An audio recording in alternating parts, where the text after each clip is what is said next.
But you should feel free to unmute yourselves. I'm just creating a rebuttable presumption, as they say in the law. Is Mike there? Well, people have unmuted themselves. Okay, so I'm muting you so we can start. Okay. Nothing personal, doctor.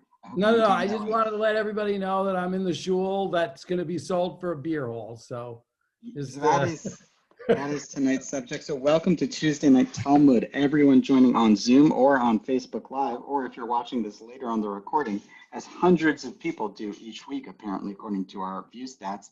We welcome you to Tuesday Night Talmud, whatever time of day or night it is. This is the most explosive evening of Talmud on Tuesday nights, labeled TNT, on this Zoom channel in Providence. And so we welcome you. We are discussing sanctuary spaces, which, space has been thrown into flux by life.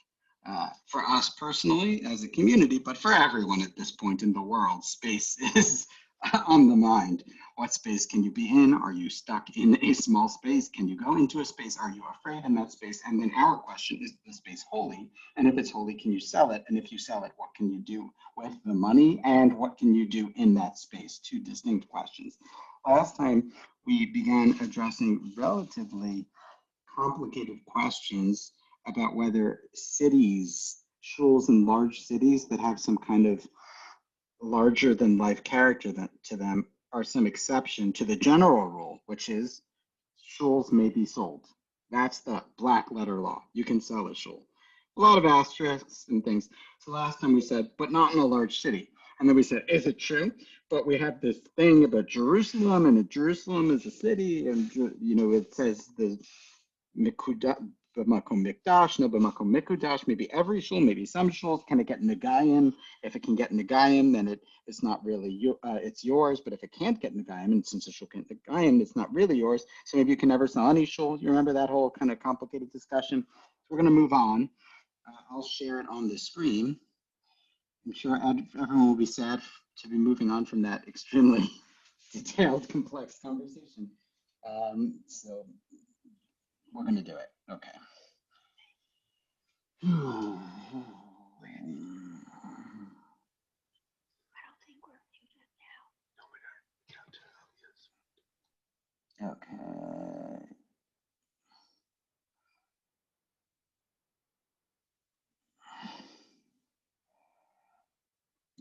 Did we do Yerushalayim? Okay. B'mai Kamiflagi, did we do this? If a plug's head to high Tanai? So we established that the debate about Jerusalem was actually a Tanaitic debate. And the Talmud, whenever you want to establish that the debate is a Tanaitic debate, you're really saying, look, this debate we're having now is really subsumed by another more famous, larger, more fundamental debate. Titania. So the question is, who owns Jerusalem? Normally when I ask who owns Jerusalem, like in the news, it's about Israelis or Palestinians or Arabs, but the Talmud is not interested in that question. It's interested in, do you see where we are? Titania, oh, Mike forced that. Let's let him in. Titania, Mahaya Bechelko Shel Yudah. Do you see this? Everyone, nod if you see where we are. Who owns Jerusalem? So before I go to it, who owns Jerusalem? Someone tell me, what tribe owns Jerusalem? Yehuda. Donnie says the tribe of Yehuda owns Jerusalem. Anyone else? Well, actually, God owns Jerusalem, but Benjamin. The tribe of God, did you say, Donnie? yeah, I said God. Hashem owns Jerusalem, and Marvin says the tribe of Benjamin. So wait, I also recall in my vague religious education that hearing that Benjamin owns Jerusalem, something about crying over the Beis Hamikdash and that kind of thing. And I also heard that it's in Yehuda, where the lion is the mascot. So the question is, which is it? So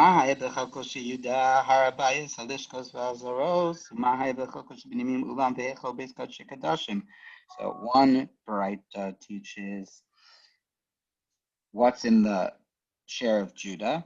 So they teach that Judah gets the Har Habayit, and he gets the Lishkot, those are the temple administrative offices, on the side under the pillars there. And the courtyards. And what about Benjamin? Well, the tribe of Benjamin gets the entrance hall and the sanctuary and the Holy of Holies. So wait, here we have, if you would divide the Temple Mount roughly in two, Judah gets the administrative offices in the outer courtyards, and Benjamin gets the actual temple. Can you picture that? The actual like Holy of Holies and the altars and the place where the stuff happens. That's one opinion. רצועה הייתה יוצאת מחלקו של יהודה ונכנסת בחלקו של בנימין, ובא מזבח בנובי בנימין הצדיק מצטער עליה בכל יום, לבעולה שנאמר, חופף עליו כל היום, לפיכך זכה בנימין ונעשה ושפיס חן לשכינה. So we have this idea. I have a picture of it, so there's a really good picture of what they're saying here in the Koran. Is there a good picture? Am I imagining that?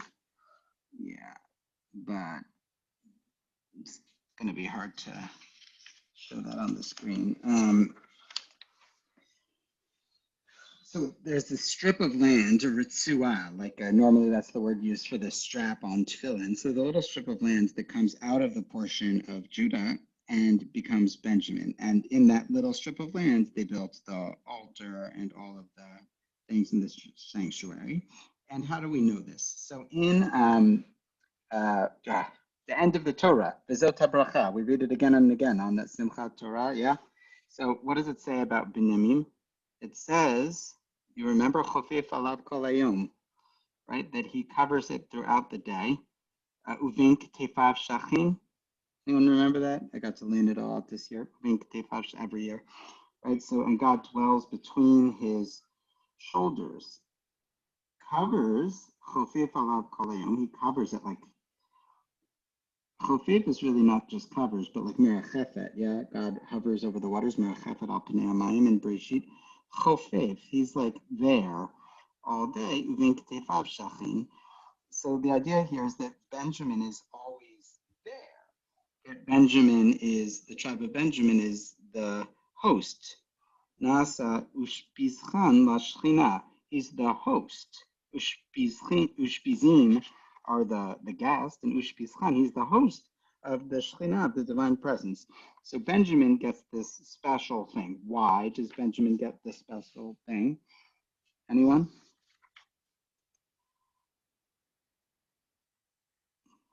It said it, so I'll read it, right? So he was, it says here, Binyamin HaTzadik, the righteous, mitzvah eraleh v'chol yom levova. He agonized every day, like he wanted this really badly. So Benjamin was upset that the temple wasn't in his chelek. So every day he was crushed over it. And so because of this strong desire to have it, God gave it to him. So what does this teach you? What's the Musar Haskell, the take home? Because Benjamin really, really wanted this holiness to be host to the divine presence and to have the temple in his territory, God gave it to him. Like, is the lesson, if you whine enough, God will give it to you? What are we getting at here? I hope it's not that whining pays. No, it's something else, yeah? Holiness comes to those who pine for it, right? So let's phrase it, this is a bigger lesson than that. If you want holiness in your life, you've got to miss it. You've got to really want it. Or as the Baal Shem Tov said, and this will be the end for Chassidus in the middle of the Gemara, Uvikashtem Misham Deka. It says in God, he sends you the Tochacha, he punishes you, the whole Tochacha, and you shall seek him from there in Dvarim. Uvikashtem Misham, a famous work of the Rav. From there, the Baal Shem Tov said, from there, you experience God sometimes as much from a place of missing him. So here, it's because Benjamin missed or really desired to have God's presence that ultimately he got it. So that's one opinion, okay? So the idea is that Jerusalem is Judah and even Har Habayit, but that part of Har Habayit, the part with the actual temple edifice, was given to Binyamin. The High Tana Savar, Lo Nitzchalka Yerushalayim L'Shvatim, and the other Tana holds in the debate, what? That Yerushalayim was not given to the tribes. It's taught You cannot rent out a house in Jerusalem because the houses are not yours. Rabbi Lazar, Batzada Gomer Af Lomitos. You can't even rent a bed. You can't operate a hotel in Jerusalem. Sorry, Dan Panorama, or whatever is there these days. Can't do it. They're talking, of course, about the old city, but Lefikach, Oros Kadashim Bali Yushpis and Notminosan Bizra. Therefore, the case of orot, of like tanneries and hides, they would take innkeepers instead of money, since there's a prohibition, at least according to this opinion, of renting out a bed in Jerusalem, because who says the property is yours to rent it? Therefore, they would give them gifts in kind instead of actual money. Yeah, anyone ever been paid with gifts instead of money? It's not exactly the same. So it's, I know this is worth $500, but here is a gift card. That's nice, but it's not quite the same as, usually it's not the same value. In any event, I think that's the sense of it here. The innkeepers took hides instead of payment. But still, this Tana didn't love that. Oh, someone chatting? What is that? Is that a chat? Oh, yeah. My sound is cutting out. Is it better now? Yes. Sorry, sometimes these headphones fall back on my head. Is everyone with us? So the innkeepers would take these hides instead of payment, but it was considered that they took them by force. In other words, that wasn't their right, that was bad. Therefore,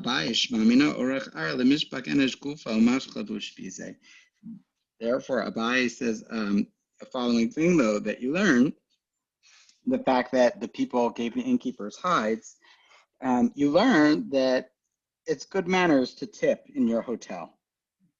That's what Abai says. It's good practice to tip. So I'll echo that. And it's good practice to leave a tip for those that clean your hotel room. That's what the Talmud says. So everyone can, the next time you're in a hotel and you're thinking, oh, how clean was the room? Hotel. You remember those when people used to travel? Anyone remember that? No one's stayed in a hotel in a while. The Talmud says you should leave a nice tip. Okay, great. So we've digressed. Yes, we've started with can you sell a shul, and now the Talmud is giving us advice about hotel tips. We'll move on. So we have this debate, though, fundamentally about, according to one opinion, Yerushalayim is Yehuda, and then some of it's Binyamin. According to the other opinion, Yerushalayim, you're not even allowed to rent a hotel room in Yerushalayim. No one owns Yerushalayim. You can't even rent a bed out in Yerushalayim and make money off of having space there because it's not your space. You follow this debate? It's a pretty extreme debate. I'm a Rava, so Rava and Abai always disagree. Just so we know a general principle, since Abai and Rava are the heads of two competing major academies, Abai and Rava, who's the halacha always like? I think Rava, wasn't it? Rava, except in 6 cases, Fiakrin and Yalkagam. So Abai and Rava, halacha is almost always like Rava. So you should know whenever you're seeing Abai and Rava, if you want to know what do, we almost always do like Rava, except in 6 cases, which are subject to debate.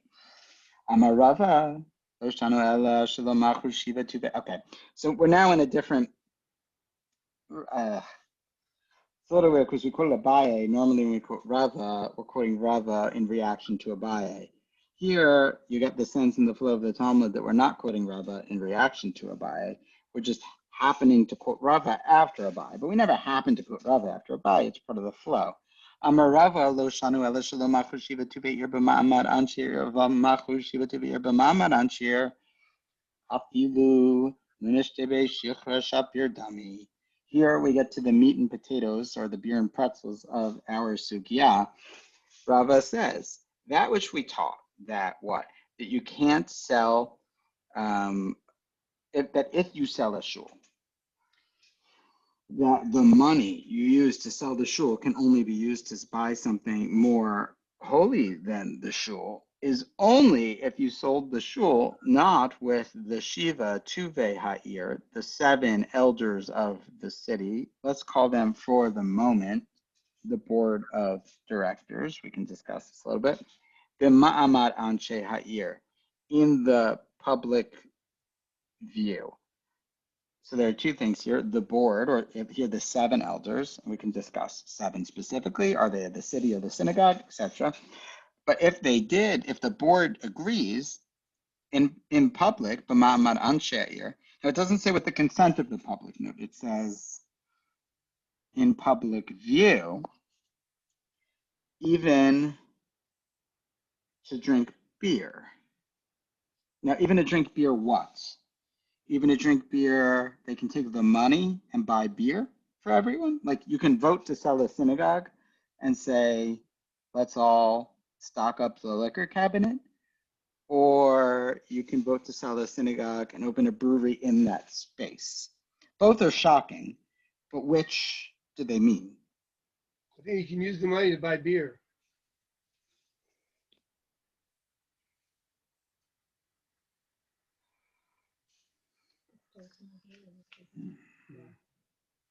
So also, and I'll just put this on the table, there's something else shocking happening, which is that this whole rule we said in the Mishnah, yeah, that if you sell something, you have to go up in holiness, is only true if you're not working with a board in agreement.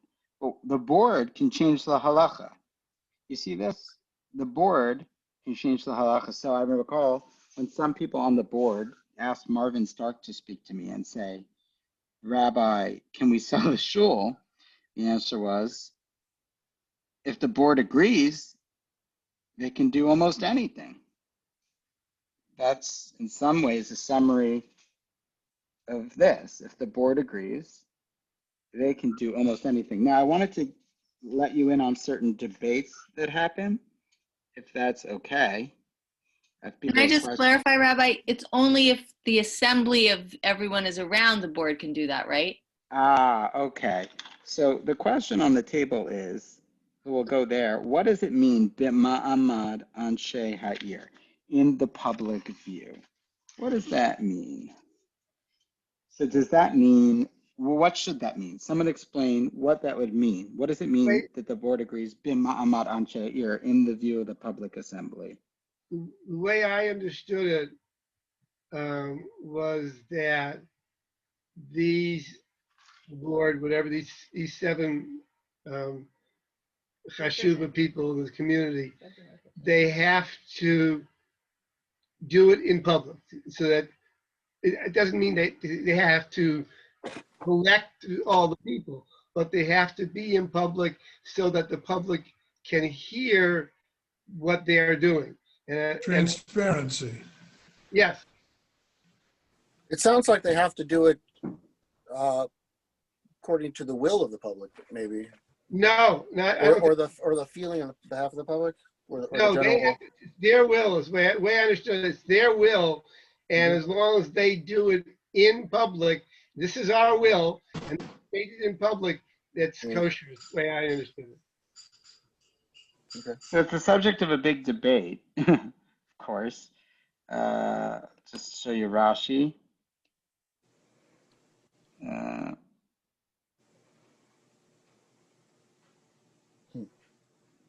So Rashi says here, everyone see the language of Rashi on the screen?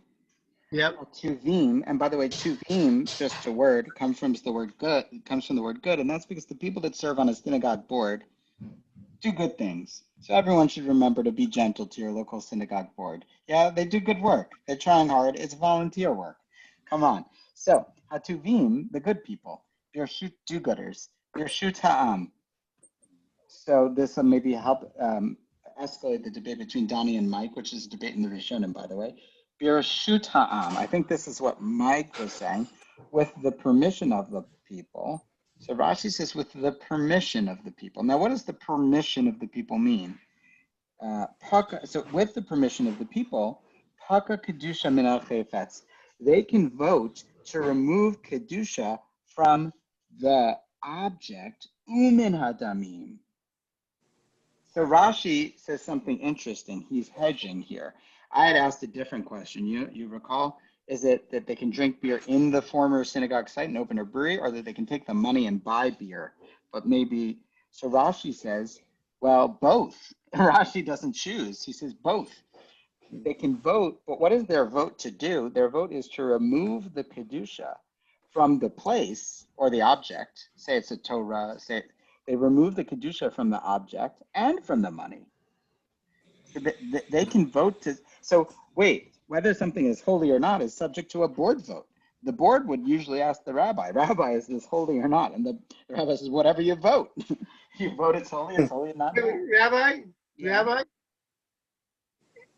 they can vote to remove Kedusha from a Torah? I thought a Torah has inherent Kedusha. Yeah, so probably not from the Torah, but probably from everything else. Okay. From everything else. And so Rashi goes on, Mutar la'asot mehen kol ritzonam, they can do whatever they want. V'hainu, tiva mine Ravina merav Ashi, as Ravina will ask Rashi soon, altila deve kanishta, mahu lemizrei. So later they're going to say, can we plant on this former site? Ama b'mecher kaltehu, habayit ve'hamaot b'kedusha tayu kaimeh. So Rashi says, it sounds like we're talking not about one, is the money from the sale holy or is the site holy? It sounds like the question is related. Can the board, all of these things are holy, the site and the money. And if the board can remove Kedusha from one, it can move Kedusha from the other. In other words, Kedusha is a construct. And if the board says, sorry, not holy anymore, we are removing the Kedusha, obviously you can't pray there anymore if you're going to do that, then great. And so it's true about the Rashi takes the opinion that it's all tied together. And I quoted the Rashi not to avoid Cynthia's question or evade it, but rather because it says Birshuta Am. So Mike, I don't know if Birshuta Am is what you said or what Donnie said. Mike said it. Oh, yeah, I'm right. Well, I don't know.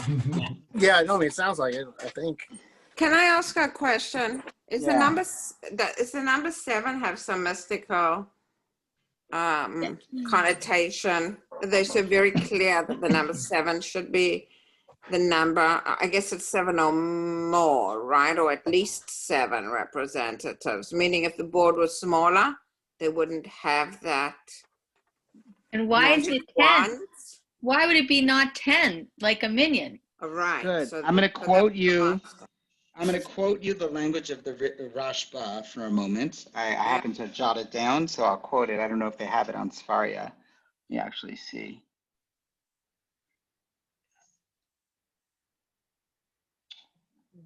They don't have this, but I'll read it to you. You asked that question, Ruth. These are all good questions, and you know they're great questions when the Rishonim ask these questions specifically. Well, it's a very explicit that they mention the number 7, so I'm assuming. So the This Rashba reason. says, Shiva Tuvei Yair. Im elu shenitmenu al tzibur lasok avuram b'tzarcheihem haklaliyim. These are the people who are generally appointed to govern the synagogue general matters. To the exclusion of what? It could have been a special select subcommittee to look into the sale of property. That's the question. Are these 7 the building committee or that kind of committee, or are they the general board? So that's a live debate in the Rishonim. So most of the Rishonim are like the Rashba. No, we're talking about the board, who are generally in charge of representing the synagogue for all matters. בדינם כך, אם בני עיר קיבלו עליהם אנשים שיעסקו בדבר מסוים, כגון למכור דברים מסוימים השייכים לבני עיר, ודאי אין צורך ב7 אנשים. If the board appoints a subcommittee to recommend the matter, then you don't need 7 anymore. Even one person could make that decision if the board so designates. So it's an interesting thing.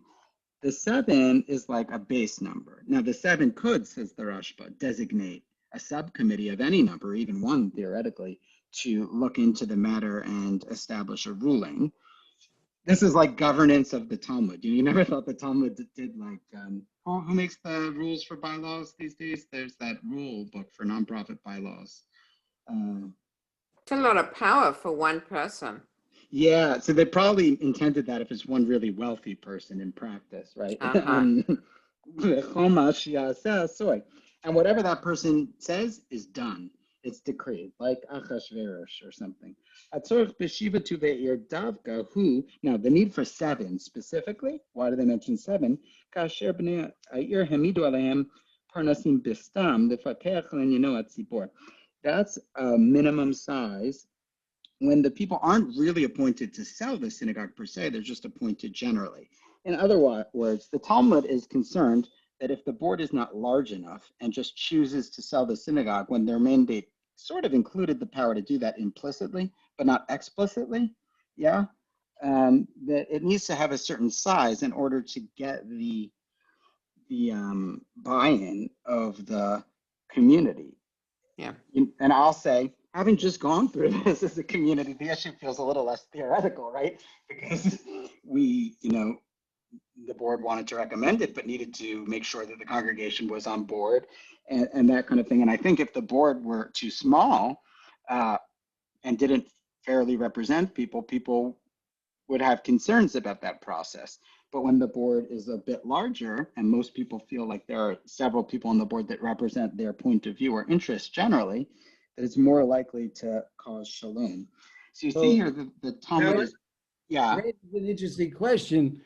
If you don't like what the board's doing, can you add people to it? Like, let's say the board is 9 people. Can you add 2 or 3 to some? You're talking about board stacking the cord. You're talking about stacking the board.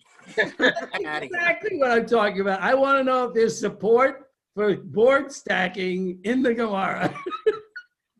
Rabbi Dolinger, can I ask another question about the removal of Kedusha? Yeah, sure. I just want to clarify, Ruth. The answer to your Okay, question good. is 7 is a minimum number. It could be larger than that. And some of the Achronim favor an odd number in case of a tie, or in the case of modern bylaws, sometimes the president only votes in a tiebreaker. So even if it was an even number, but an odd number with the president. So just to be clear, the 7 is only if it's not a specially designated subcommittee to look into the sale of the building.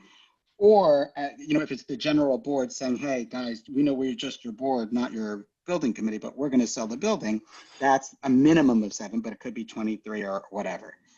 Okay, cool. So second question. So the second question about this removal of Kedusha, which makes me think that if it's just like such a thing that someone can do, then really what has Kedusha? Torah. Understood, but everything else that we think is so holy, if you will, isn't really. Well, so this, Mike. Yeah, Mike. I don't know. It's just like maybe that a shul has Kedusha, maybe partially because the community has designated it as the place of their worship and outfitted it accordingly. But I think that maybe if the community just decides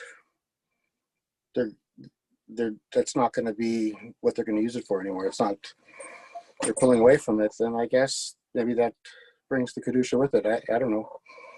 Yeah, so I think that's sort of the sense here, right, is that the Kedusha is real, but it is conditional, right? And this raises an interesting question because, we dealt before with the opening debate, and it was a debate. What about a place you pray sometimes when there's overflow? That was the opening debate, right? And we dealt with the street of the city, but it could well be, synagogues I grew up in were like packed on the high holidays and empty on Shabbos. Anyone ever go to a synagogue like that? And so they used to like have these walls that would retract. In every synagogue I grew to growing up into the social hall, where suddenly the social hall would become a sanctuary on the high holidays and be an addition. People have seen synagogues like that, right? Where they add on the high holidays. So the question is, does the social hall suddenly have Kedusha? And by the way, Kedusha is pretty intense. Kedusha for a synagogue technically means no talking ever in that space, no telling jokes. We don't treat the Kedusha as real, so we kind of lose a little bit of what that means. But that would mean you can never have a shul dinner in the social hall. So the answer probably is it has Kedusha while you're praying there. This is something the Ritva says, but not otherwise. Right. So I think the answer is similar for a shul. If the board, kind of what Mike said, if the board says this is our shul, then it has Kedusha. But if the board says change of plans, we're going with a different space or whatever, then to make the point extreme, the Talmud's saying turn it into a brewery or buy beer with the money or both. For Rashi, we don't care. Open a brewery and buy beer, because the board can vote the designation of the status removed. So I don't know if that answers your question. We're going to get later in the Talmud to the follow-up question of mitzvah objects, which might be undermined. Like, what about your lulav after you use it, or that kind of thing? What status do they have? Yeah, Donnie. Good question. I think, other than the Torah, let's say, I think like buildings and objects would only have kedusha by their use, not inherent. A Torah has inherent kedusha, I think. Right, a mezuzah and tefillin, things like that. Right. But buildings and objects by their use, not inherent. But I have a separate question I can ask real quickly. Mm-hmm. The commentaries you pulled out, Rashi, it seems they ignored the other half of the issue, and that was in the presence of the people. Good. So some people say, so there are commentaries that, so just, I'm less interested in who says what, the schools I went to. This is how to learn Talmud for a moment. You're not going to remember who said what, really, so it's not crucial. What's more important is remembering what the different ideas were, right? So, so that you understand the Talmud. So there are people that say the following: B'ma'amad anshe ha'ir, what that means is a way of saying Shiva Tuveir B'ma'amad anshe ha'ir, the board, haklali, but not the subcommittee. You follow? In other words, and this is sort of what Rashi is actually saying, maybe. When we say Shiva Tuveir B'ma'amad anshe ha'ir, the 7 good doers of the city who are in the public eye, we mean to say the elected public officials of the shul, the board, as opposed to some subcommittee that doesn't have the same accountability. Now, there are people who say that this imposes some kind of transparency requirement, right? In other words, the board must render their decision at an open meeting where others could comment, as opposed to a closed meeting, right? And so this is always a question, and different synagogues have different rules. Who can show up at your board meeting? So actually, I don't know if you all remember, but when people ask me what our process should be here, some people ask me, is there halacha about the process? We tried to do a good process, but I said, I think the halacha is as follows. The board can't do this without having had some kind of public meeting to seek input from the community. But I don't believe that halacha requires a communal vote, because when we polled different synagogues that sold their buildings, did you have a community vote on the subject, or just get feedback to see if people were on board or not, hear the concerns or hear the support? Generally, what we heard was mixed, but that most communities chose to kind of get input and see if the community liked the idea or not, but not to have a vote like up or down on the subject. So the Talmud, I think, Donnie, seems to be saying Shiva Tuveir B'ma'amad anshe ha'ir is something like the board in a transparent process. I don't know if I agree. But what I was saying is that the commentaries that you pulled out seem to ignore that. The Shulchan Aruch says, if I'm correct, the Shulchan Aruch says the 7 people, the 7 leaders have to do it in public. They don't have to get the approval of the public, but they have to say it in public or announce it in public. In other words, to say, the board couldn't say to a group of people, surprise, we sold your shul. That would be, what would the violation of this? The board said, we'd like to announce the acquisition of a new building and the sale of this building, mazel tov, in an email. Right. So that email would be opened more than a death announcement, God forbid. But also, that would be illegal in Jewish law. So that's probably, some people say, though, it just means they have to be publicly elected. Yeah. Right, that it can't be private board members, so that the community has to vote the board members in. But once they vote the board members in, it's fair game. That is an opinion as well. So there's a debate in the Rishonim. do the board members have to disclose this to the community, or does it just mean that they're publicly elected officials, but they could do it in a, cigar smoke filled room behind closed doors, as things used to get done? Can I ask a question back to the Kedusha question? Yeah. Because I just want to clarify, are we talking about a different kind of Kedusha than we were in the prior section, which is number 10? I'm looking at it, the same one you're looking at, but on my own screen, where they talk about how, synagogues and study halls in Jerusalem can become ritually impure. Why should this be true, that they're owned by the city? The Gemara answers, amend the Baraita and say as follow. Rabbi Yehuda said, I heard the distinction stated only with regard to a sacred site, which includes the temple, synagogues, and study halls. So like, are those sacred sites exempt from this idea that the Kedusha could be removed for them? Or is it a different concept altogether that we're talking about here? Yeah, there's tension in the Gemara here, because that tension says you don't own them, you can't sell them. And this concept says you can do whatever you want. So some Achronim distinguish between those in Israel and those in Chutz La'aretz, Tosafot and others, and we're going to get there. But yeah, it seems that different synagogues have different levels of Kedusha, right? So for a synagogue like that of a big city, or perhaps a synagogue in Eretz Israel, we'll get there, that you can't sell. So there, the Kedusha is such that you don't own it. You can't touch it. So Ruth, Cynthia, there is some place that has Kedusha, or some places that are unconditional. And we are humbled by our inability to do anything with those places. The Torah Synagogue, the Spanish Portuguese synagogue. But there are other synagogues that have Kedusha for the moment. But when the board votes otherwise, they can open a brewery. So it's interesting. It's like not all synagogues are created equal. Some synagogues are holier than other synagogues. It's not egalitarian, if that's the right word, in terms of synagogues. Not all synagogues are the same, and not all synagogue buildings are the same. So I don't know if that answers your question. The answer is you're really talking about different synagogues. Some synagogues are that holy, and other synagogues are a little less holy. I'm not sure I understand that. These are the Torah Synagogue or the Manhattan Assurance Synagogue, whichever. I don't know. Maybe in Israel, I could understand it, but I don't understand why the Kedusha at the Torah Synagogue is any different than the Kedusha at the CBS building was. Because the Torah Synagogue is very historical. Yeah, but that's historical, but it's not. Sorry, I'm probably driving you dizzy here. Yeah. I think, again, it's like when you establish a place, it's not just a case of it's only as probably holy while you use it, but you've established it,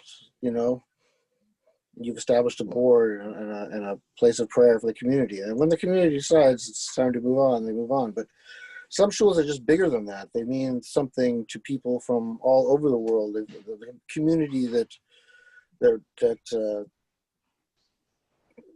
community for Torah Synagogue is way beyond Newport.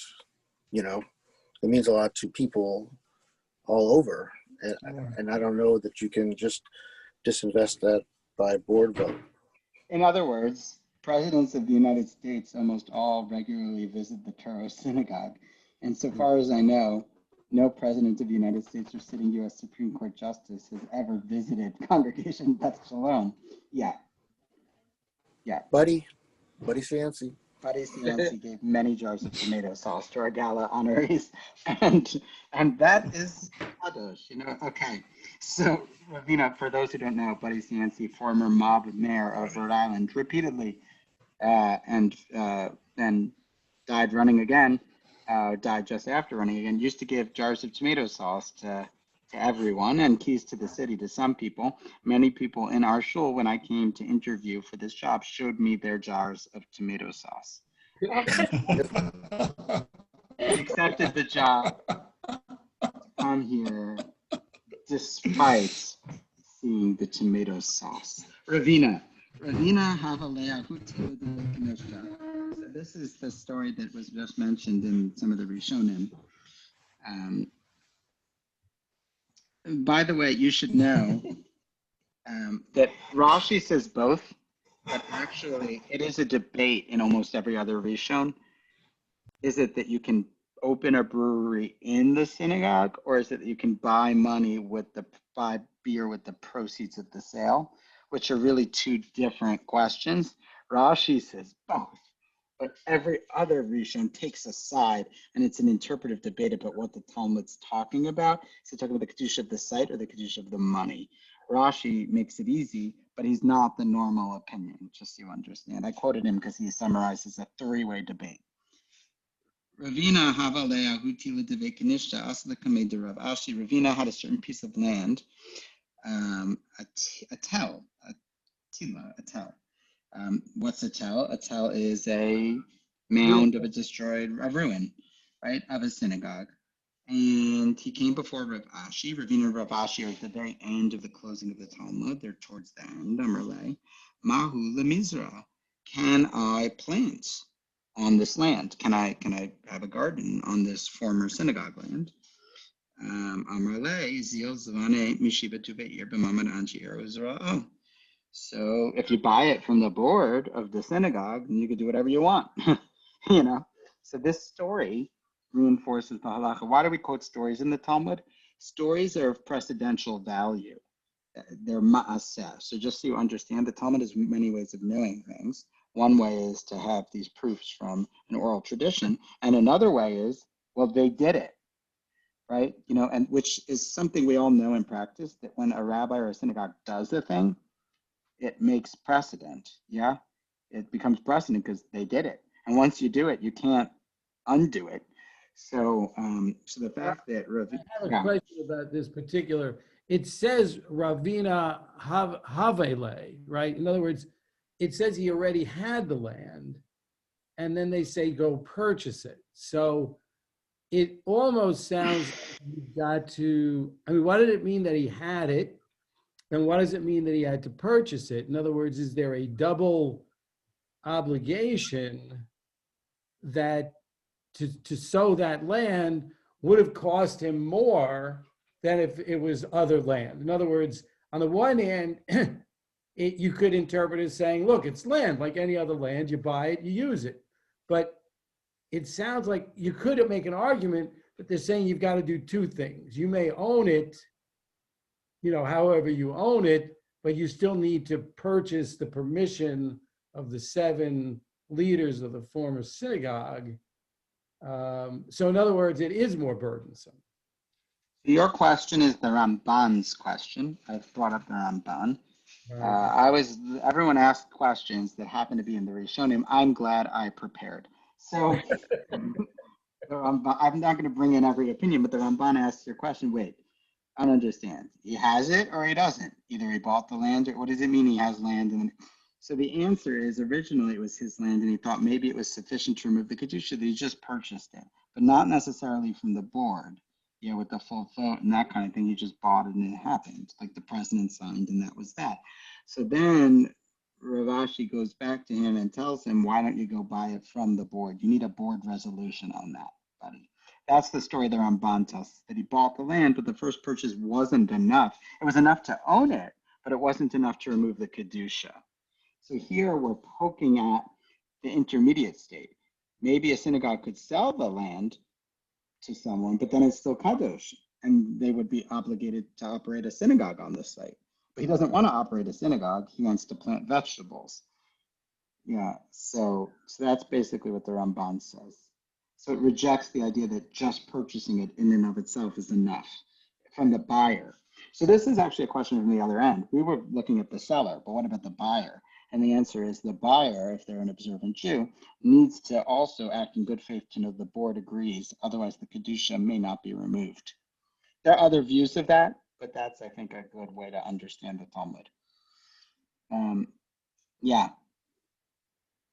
Cynthia. I think you're on mute. What if you want to buy it and keep the Kedusha? Then you don't need a board vote. You don't need anything. Yeah, I mean, you can't steal it, but right. You need to, But yeah. Okay. So we'll do one more little section maybe and then conclude. Does that sound right to people? Rami Bar Abba? Okay. Infinite amounts of this here. I would do as I'll go all night if you want, but I want to be mindful. Rami You Bar call that a Abba. short section, but for us, that's about a month. But go ahead. Rami Bar Abba. Maybe if you and I shut up, it won't be so much. Rami Bar Abba have a kab bane b'nei knish. Sorry, have a kabane b'nei knishta. Have a hi knishta atika. Have a baila mistre la tuye lifnei v'chishuri mina.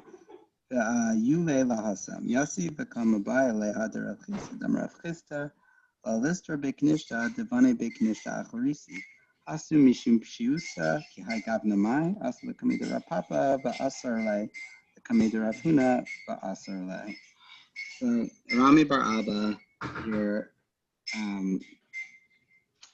was building a synagogue, Bnei Beit Knesset, and what did he want to do? There's an old synagogue, so he wanted to take. This is a common thing. You're building a synagogue, improving a synagogue, operating a synagogue, and he wanted to take materials from the old synagogue to help him build his new synagogue. He wanted to take the Aron from the Broad Street synagogue and transport it to his new synagogue. He wanted to take right? You know, you have an old synagogue no one's using, and you want to use a new synagogue. So you want to use the stuff in the old synagogue to do it.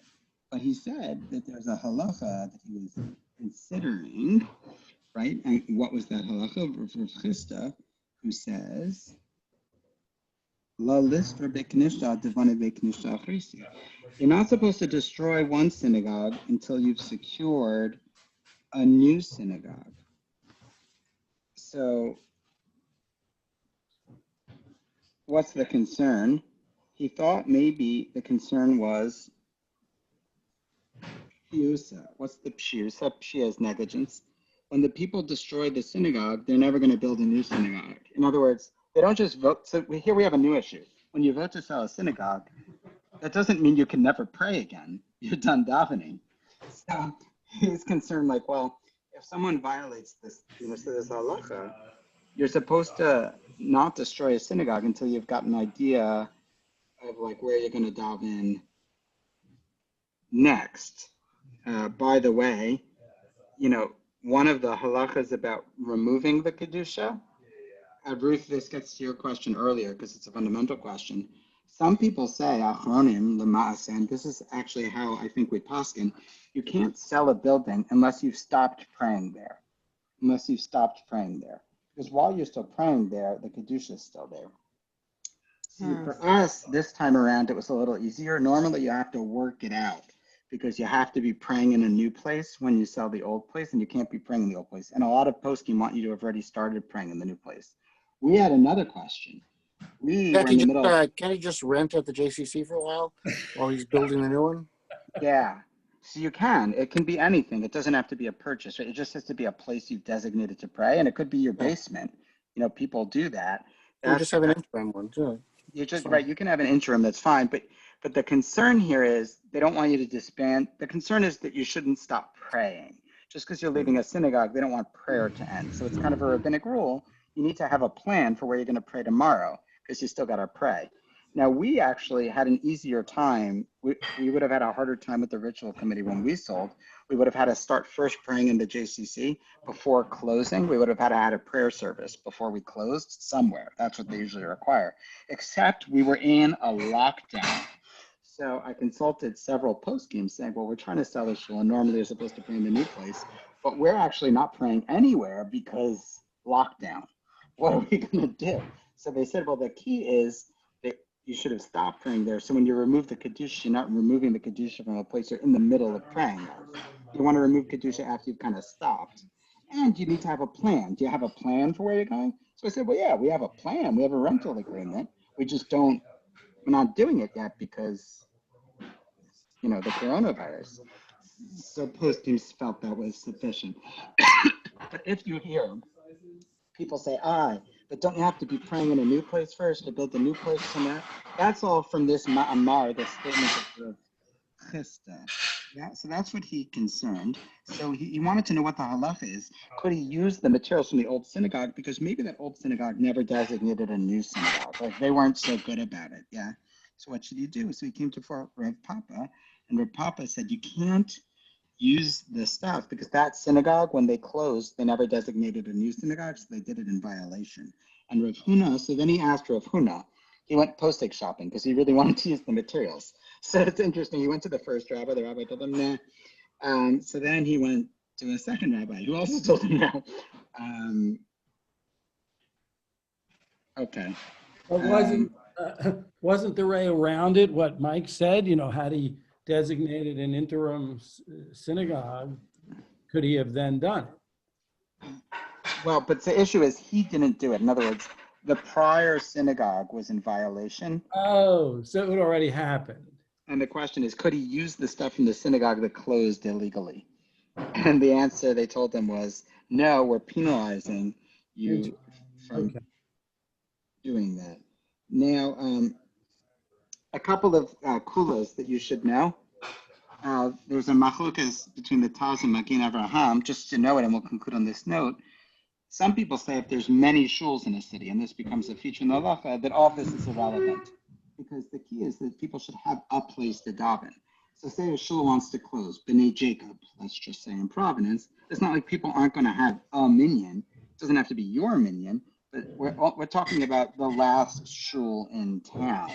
But if you're not the last shul in town, this whole thing is not what we're talking about because there's other shuls. Whereas some disagree and say, no, we're talking about even your shul because your members are going to have loyalty to your shul.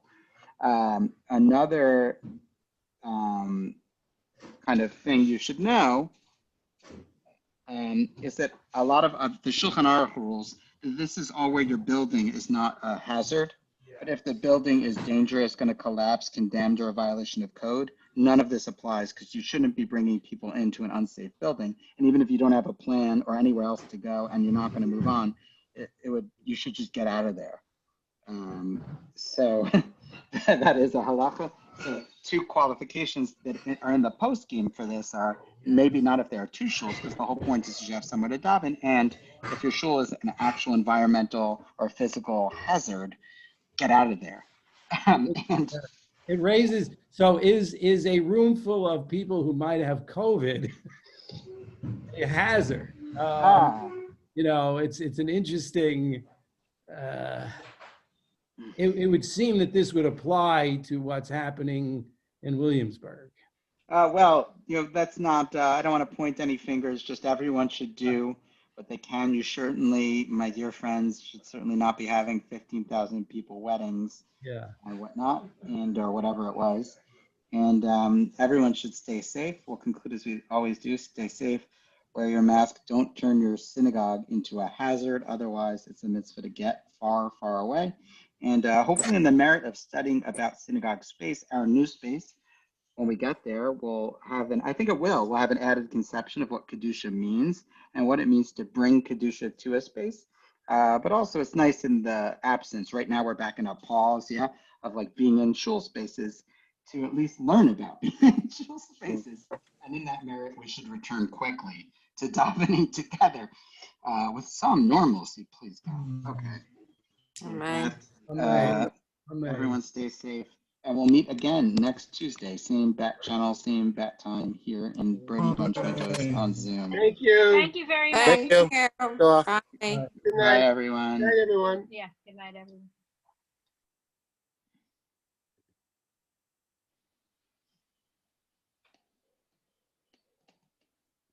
Mhm.